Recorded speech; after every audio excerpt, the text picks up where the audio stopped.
Mini কিচেনে আজকে বানাবো তেল ছাড়া কমলা লেবু দিয়ে চিকেন। তো চলো আমি কিভাবে বানাই তোমরা সেটা দেখে নাও। প্রথমে আমি গ্যাসের মধ্যে একটা কড়াই বসিয়ে দিলাম। এখানে তেলের বদলে আমি পানি দিয়েছি। তারপর পেঁয়াজ কুচি, লঙ্কা কুচি সেটা আমি দিয়ে দিলাম। একটু সেদ্ধ করার পরে এর মধ্যে আমি লবণ, লঙ্কা গুঁড়ো, ধনে জিরে সব কিছু মশলা দিয়ে দিলাম। এখানে আমি হলুদটা ইগনোর করেছি। তারপর আমি একটা ফুড কালার অ্যাড করলাম, গ্রিন কালার, যাতে চিকেনটা দেখতে খুব ভালো লাগে। তারপর উপর থেকে আমি দিয়ে দিলাম 2 পিস কমলা লেবু, আর কমলা লেবু জুস করে রাখলাম সেই জুসটাও দিয়ে দিলাম। তারপর কুচি করে রাখা চিকেনটা আমি দিয়ে দিলাম। এরপরে আমাকে ভালো করে সেদ্ধ করতে হবে।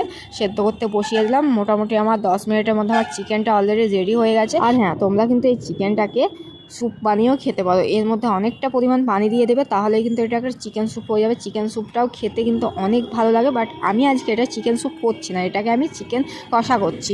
তো দেখতে দেখতে দেখো আমার পুরো কষানো হয়ে গেল। এখন এটা আমি একটা থালার মধ্যে তুলে নেব। তুলে নেওয়ার পর তোমাদের রিভিউ দিচ্ছে কেমন হয়েছে খেতে। আমার তো ভীষণই ভালো লাগে। এখন আমি খেতে থাকি আর তোমরা কি করতে থাকো।